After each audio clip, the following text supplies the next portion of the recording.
죽음을 부르는 삼정세트 고민과로 분노가 몸에 그렇게 안 좋다라는 거죠. 교감신경, 약은 몸을 해치는 독이다. 5, 6종을 먹는 사람들이 많은데 독이다. 과식과 게으름의 함정, 지나친 부교감 우위도 문제다. 과식다, 게으름. 그래서 이 사람 질병의 70%는 교감신경 긴장이 일어난다. 그러나 수많은 질병 정도로 보면 긴장을 완화시키는 부교감신경 기능이 과하여 병리에 걸리는 경우도 많다. 30~40% 정도 있다. 부교감 우위의 생활은 편안하고 느덕해지는 것인데 부교감신경은 소화관 활동도 담당하고 있어서 맛있는 음식을 먹고 느덕해지는 사람은 체온이 조금 낮아질 수가 있다. 좀 낮을 정도로 맛있는 음식으로 교감신경 긴장이 있을 때면 혈관이 수축해서 순환장애를 일으키고 그래서 내용증이 일으킨다. 해법, 몸을 달리면서 스트레스 이겨낼 힘을 키운다. 30~40%가 교감신경 가행으로 처지 생활이 원인은 사실일지만 병의 30~40%가 부교감신경 소화관 활동을 지원하거나 우선 휴식, 수면을 낮춰주기 때문에 부교감신경 과잉으로 치우친 사람은 맛있는 것을 많이 먹고 좀처럼 몸을 이기지 않는 생활을 경향이 있다. 신경 우인 사람은 늘 텔레비전 앞에서 뭔가를 먹고 있다. 이런 상태가 계속되면 호동호동한 몸을 빈약한 근육으로 지탱하는 생활을 하기 때문에 조금 움직여도 쉽게 지친다. 쉽게 지치는 사람은 정신적으로 기백이 느껴지지 않는다. 이것은 성인에게 문제이지만 어린 아이에게는 더욱 큰 문제로 갈 수가 있다. 근거치료도 헤아릴 수 있으면 많아졌다. 자, 부교감신경 해법은 양질의 곡물을 섭취하면 정서가 안정이 된다. 단 것을 먹는 순간에 교감신경 우위에 대해서 갑자기 활력이 생기고 혈당치가 단 것을 지속적으로 섭취하지 않으면 혈당치 안정된 정신 상태를 유지할 수 없게 된다. 과자 먹고 주스 마셔서 저혈당이 된 아이는 주위에 단 것이 없으면 불안해서 분노가 폭발한다. 그러면 단숨에 교감신경 긴장 상태가 와서 혈당치가 높아진다. 물건을 부수거나 야구 방망이를 들거나 책상을 뒤집어 엎는다. 그것은 교감신경 긴장이 극한에 이른 것이다. 그러면 혈당치가 자연히 올라서 분노를 통해서 저혈당에서 벗어난다. 그렇게 한창 난폭하게 굴던 아이는 멀쩡한 얼굴로 냉정한 태도를 취한다. 그러나 주위 사람들은 아이가 폭력을 휘두르고 물건을 부수는 모습에 당혹감을 느낄 수밖에 없다. 아이들의 정서를 안정시키기 위해서 당구는 양질의 곡물 섭취를 통해서 얻는 것이 없다. 곡물은 소화 없이 실린 혈당이 오르는 것도 느리고 밥을 먹으면 혈당이 매우 안정이 된다. 현미 같은 것이 현미, 곡류든 가리는 끝을 적는 것이 건강에 도움이 된다.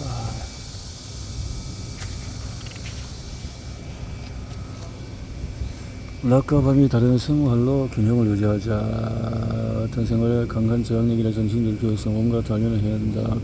편한 생활은 안 된다. 건강 위에는 교감신경이 좋지도 않고 양쪽에 긴장이 이루어야 된다. 나는 걸어오지 말라고 말하는 것이지 활동을 멈추라고 말하는 것이 아니다. 걸어오지 말라. 적당하게 먹고 적당한 체중을 유지하자. 건강을 위해서 너무 살이 쪄서는 안 된다. 나는 현재 169cm, 61kg으로 건강에 가장 적당한 체중을 유지하고 있다. 예전에 73kg 때도 있었는데 그때는 운동을 하려고 해도 할 수 없었다. 걷기도 처음 차서 살을 빼기 위해서 운동하러 말했지만 운동하기 전에 먼저 살을 빼지 않으면 운동도 불가능한 난감한 상황이었다. 체력이 등에서 55세 때 당시엔 나는 먹는 게 무척 괜찮았다. 결과적으로 1년 동안에 매월 1kg씩 몸무게가 가벼워졌다. 밥은 하루 3끼를 꼬박 챙기되 가볍게 한 공기씩만 먹고 더 이상은 먹지가 않는다. 매월 1kg씩 감량했고 68kg이 되었다. 그래서 계속 살이 빠지면 어쩌지 하는 걱정에 조금 두렵기도 했는데 61kg에서 더 이상 몸무게가 줄지가 않았다. 앞으로 나이를 더 먹고 체중이 56kg이 안정되면 그대로 80세, 90세, 100세를 맞이할 수 있지 않을까?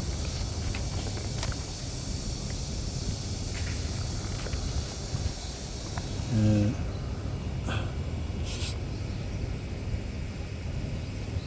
30대에 접어들어서는 탐욕 설기 먹으면서 70kg까지나 먹고 그 위에 족인할 수 없고 타격할 수도 없고 의학 분야의 연구자로서 현해공학 격투 다짐했을 때는 연구에 매진했고 조교수나 강사로서 활동하거나 유학을 갔을 때는 감각의 운동을 할 때가 아니라고 생각하고 탐욕스럽게 먹고 55세도 73kg이기 때문에 일단 많이 먹지 않으면 만족스럽지가 않았다. 집에서 고기를 구워 먹어도 겨우 요만큼 짜증을 낸 적도 있었다. 살이 빠진 지금은 비만이던 시절만큼 많은 양의 식사를 할 수 있지만은 과식을 하기 힘들기 때문에 가급적 과식하지 않으려고 한다. 적당히 뚱뚱한 것이 몸에 좋은 사람도 있다.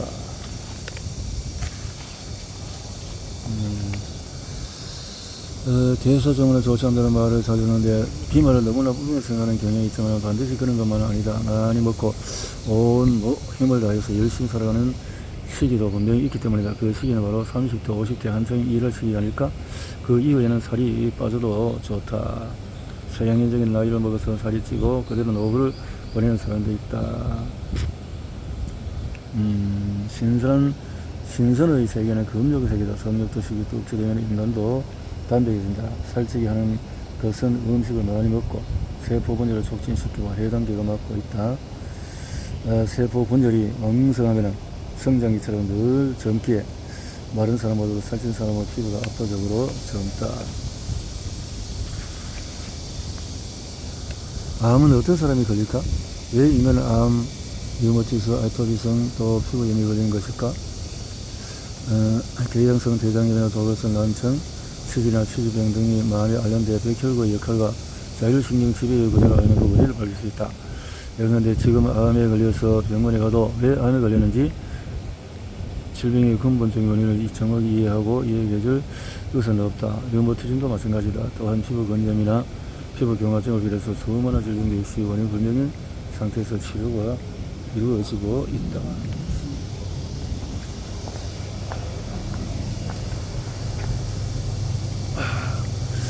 서양의학에서 이루어지는 치료는 소염전도제, 스테로이드, 면역 억제제, 항암제인데 이것들은 모두 대증요법이다. 대증요법으로 우리는 몸을 어떻게 스스로 이겨낼 단세포처럼 암세포처럼 특수화되지 않고 병이 걸면 지나친 영양 섭취를 피하라. 해파리나 말미잘처럼 2배 생성물을 보이는 하등동물은 4배와 4배 밖에 없는 것도 있다. 백혈구가 세균을 잡아먹는 과정이다. 대식소분은 백혈구를 주로 외부 열적으로부터 몸을 지키고 있는데 역할은 거기서 끝이 않는다. 무엇보다 대식포의 가장 역할은 영양처리다. 영양을 처리한다. 무엇보다도 대식소의 가장 중요한 역할은 영양처리다. 다양한 식사를 통해서 영양을 처리한다. 아이고, 어렵다. 영양을 처리하는 것이다. 대식소바. 건강을 지키는 청산한 가륙구, 림프구, 대식세포. 그래서 혈액중에는 이들의 분신이 다량으로 들어있고 대식세포는 대개 5%. 림프구, 자율신경은 혈류가 림프구, 가륙구. 그래서 부유경 우위가 되면 좋고 림프가 많아진다. 가륙구는 적어진다. 가륙구, 림프가 많아진다. 림프구가 많아져야 면역이 크다. 림프구가 50%까지 증가하면 알레르기 질환이나 감염증이 된다. 림프가 50%까지 증가하면 알레르기가 겉터들이 나거나 먼지가 많은 곳을 넣던 아이가 호흡 곤란을 일으키거나 추운 곳에서 재채기한다. 갑자기 강한 자에서 부어오르는 교감신경지배에서 가륙구는 낮에는 많고 밤에는 줄어들어서 부교감신경지배에서 림프구는 낮에 적고 밤에는 많아지는 리듬으로 기능한다. 어떻게 하면 이런 증상들을 고칠 수 있을까? 림프구를 줄이면 되는데 그러기 위해서는 거듭 말하지만 단 것을 피하고 몸을 단련하는 개선이 되어야 한다. 궤양은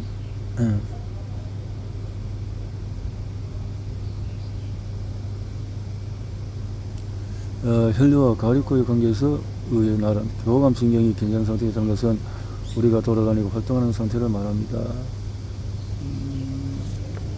가륙구는 골수에서 만들어져서 말초 실관을 흘러가고 상전하는 바이러스가 살고 있는 소화관 점막에서 유성을 마친다. 그런데 이 같은 흐름이 지나치면 상전하는 바이러스와 반응해서 염증을 일으킨다. 이런 염증을 예로 들면은 과로를 쓰는 직장인들, 치질이란 특허면을 화내는 사람의 치질, 입시 준비 중인 궤양성 대장염, 걱정거리를 앓고 있을 때에 미란성 미염, 위궤양 등이 있다. 궤양도 교감신경 긴장으로 일어나는 혈루 장애와 가립구 문제가 원인으로 일어난다. 실행용지에서 공포감으로 지속적인 교감신경을 긴장시키고 보면은 24시간 뒤에 궤양이 형성되기 시작한다는 것을 알 수 있다. 지에 가리코를 자세히 보면은 골수에서 감소하고 대신 말초신경이 몰려 있는 것을 알 수가 있다. 혈류가 많은 간장에서 나와서 얼마 뒤에 위점막으로 이동하고 그것에서 궤양을 형성한 것이다.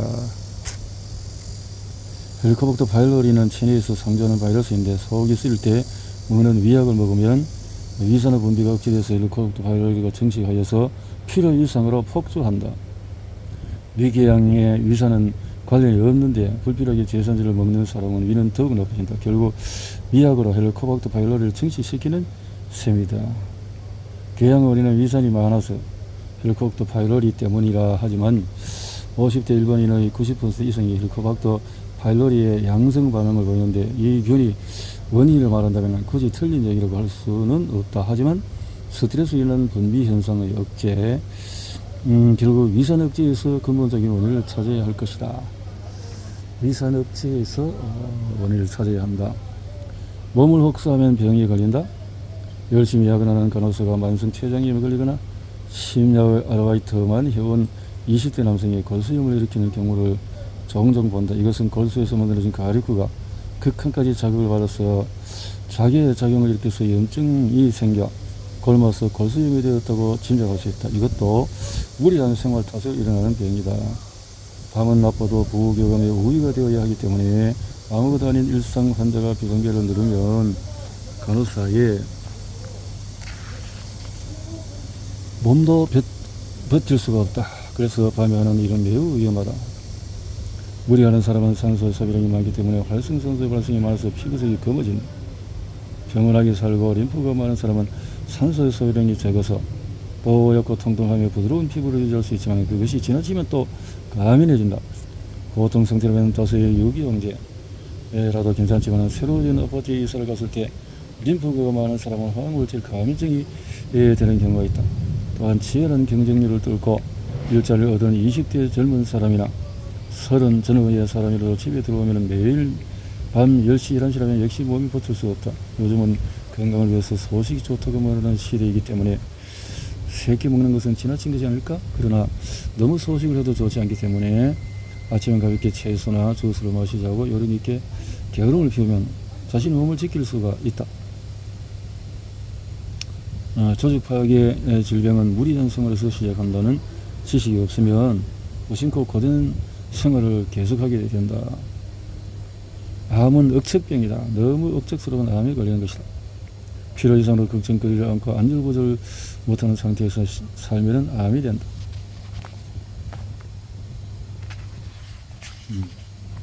통증, 발열, 설사는 회복 반응이다. 통증, 발열, 설사는 회복 반응이다.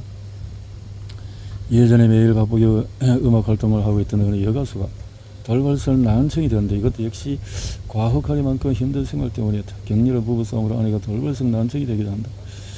가립구가 증가하면 돌발성 난청에도 다음과 같은 병이 될 수 있다. 치주질환이 악화하여 농이 나오면 치주 농루이고 치질이 악화하여 농이 나오면 치루 궤양성 대장염에서도 농이 나오는데 모두 가립구에 의한 염증이다. 이 같은 조직 파괴의 질병은 가립구가 활성산소를 방출함으로써 조직을 파괴하는 것이다.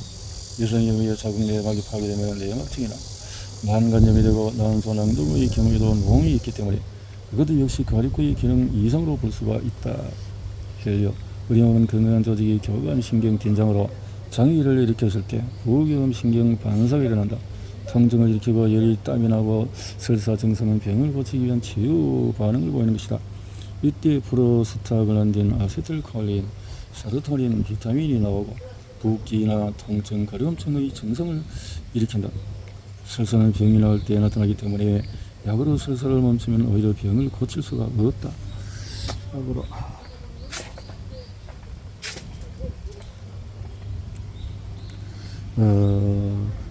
붓고 아프면서 회복이 된다. 몸 붓고 아프면서 회복이 됩니다.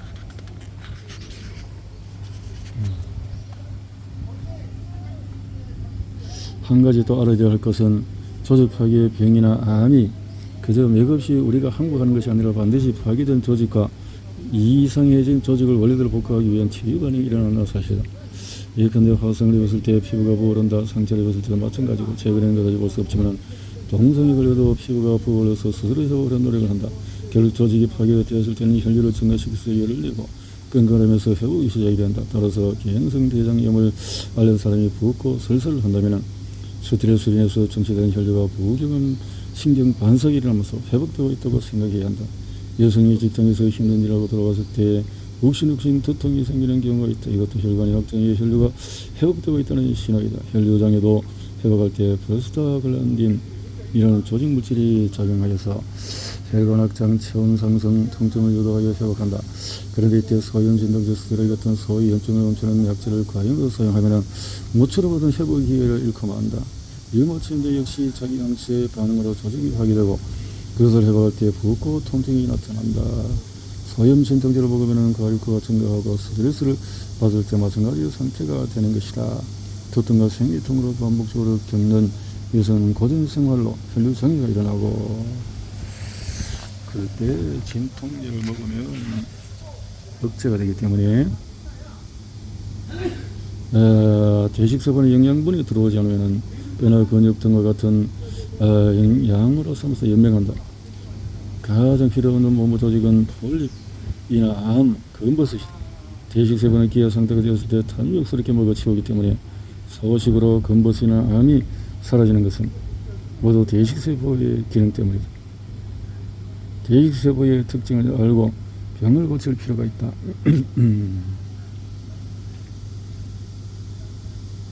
대식세포. 암에 걸려도 초조해 하지 말자. 거듭하여 말하지만 우리 몸의 이상증세가 보존될 때는 붓고 발열을 하고 앓게 된다는 사실을 기억해야 한다. 약으로 인해서 염증이 일시적으로 완화되면 몸에 좋다고 생각하면서 완치를 위해서 좀 더 사용하려는 척과 빠진 이런 위험한 발상이다.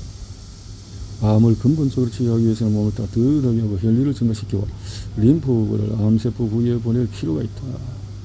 우리 몸에 병이나 이상 증세가 나타날 때는 무조건 두려워할 것이 아니라 균형을 잃고 어느 한쪽으로 치우친 생활을 하고 있다는 메시지를 한시라도 빨리 저절로 없애시도록. 알레르기는 약으로 억지로 고칠 수가 없다. 알레르기, 성격이 온화하여 좀처럼 화를 내지 않는 생활은 부경험 신경 우위의 상태다. 성공한 것은 알레르기가 있는 아이들은 대부분 밖에서 놀 기회가 적고 과자나 주스를 많이 먹는 림프구가 증가하는 생활을 하고 있다. 또한 온화하고 얌전하고 상냥한 피부가 강한 사람도 림프구가 많은데 반대로 피부색이 검은 사람은 림프구가 적다. 림프구의 수가 일정한 수준을 넘으면 가밀해지는 것이다. 예컨대 가족 전원이 서로 지은 집에 들어갔을 때 어느 한 사람만 세 집 정도의 증상이 나타난다. 가족 중에서 가장 림프가 많은 그 사람이 알레르기 반응을 일으킨 것이다. 이때 기억해야 할 것은 알레르기 염증은 항원을 밖으로 배출하기 위한 치유 반응을 일으킨다는 점이다. 치유 반응이다. 항원을 직접 밖으로 배출하는 증상이 바로 발치. 우리가 약으로 증상을 가볍게 항원이 배출되지 못하고 몸 안에 끌어안게 되면 만성 질환이 된다. 그래서 조직에 잘못된 것을 하지 말아야 될 것이고 진통제가 오히려 병을 악화시킬 수 있다. 부교원방. 그래서 소염 진통제 들어가서 스프를 붙이면 쉽게 낫지 않고 류머티즘의 스트레스를 복용하는 사람도 영원히 고칠 수가 없다. 부을 수 있는 힘이 사라지기 때문에 부지도 않고 에너지도 만들 수 없게 돼서 어려움을 겪게 된다. 소염 진통제를 사용하면 발열 인자, 혈관 확장 인자이기도 하고 또 통증 물질에 대한 프로스타글란딘이 생성이 저해된다. 이 때문에 발열도 통증도 억제되지만 치유는 반대 방향으로 가게 된다. 이제 보존. 현재 개양성 대장염 환자가 급격히 증가하고 있는데 입시 준비생 중에서 발병하는 경우가 많아졌다. 현대어로는 병을 고칠 수 없는가? 투석 환자도 엄청나게 증가했다. 왜 그렇게 많은 환자가 발생하나? 그것은 이뇨제를 사용하기 때문이다. 우리 몸에 수분이 많아지면 혈액에서 소변을 만드는데 이뇨제는 강제로 이뇨를 하기 때문에 탈수 상태가 된다. 혈액의 점성이 단순히 높아지고 심장 기능이 떨어진다. 심장이 나빠지면 이뇨제를 사용하지 말고 적당히 수분을 섭취하면 몸을 따뜻하게 하고 심장의 혈류를 증가해서 스스로의 힘으로 소변을 만들어야 한다. 그렇게 하면 탈수증을 일으키지 않고 소변을 배출할 수 있다. 혈액 강화제 중에서 칼슘 기량제, 베타 차단제, 또 이뇨제가 있다. 녹내장으로 사용되는 라식스다. 이뇨제의 일정형으로 심장이 나빠지는 사람이 많다. 병에 걸리지 않게 해서 스트레스를 해소하는 것이 중요한데 현대의학은 그 증상을 멈추는데 지나치게 힘을 쏟고 있어서 병을 근본적으로 고칠 수가 없다. 그래서 한 걸음 나아가서 류마티즘이나 전신 홍반성 낭창, 갑상선 기능 저하증, 피부근염, 다발성 경화증 같은 교원병이 어떻게 해서 발병하는지를 설명해 보자.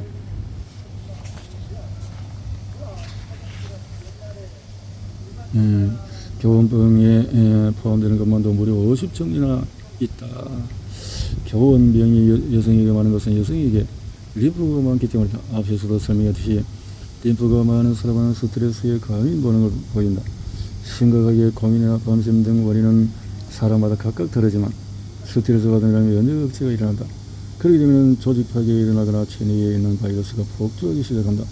우리 몸에 감염된 대상포진 바이러스나 C형 간염 바이러스는 배설되어서 사라지는 것이 아니라 그대로 몸에 머물러 있다. 이 외에도 사마귀를 만드는 인유도종 바이러스가 있는데 몸에 상존하는 바이러스는 면역이 높을 때는 잠자고 있다가 스트레스를 받으면 활동이 시작한다. 여러가지 외분비샘도 바이러스가 흔히 살고 있는 곳이라 외분비샘 주위에는 베체트 증후군과 같은 쇼그린 증후군 같은 작은 면역 질환이 생길 수 있다. 만일 약을 사용하더라도 매우 고통스러운 급성기 증상을 절반으로 억제하는 정도로만 사용된다. 그러나 거기서 약 덕분에 염증이 완화되었다고 해서 나았다고 착각하면 악순환에 빠지게 된다.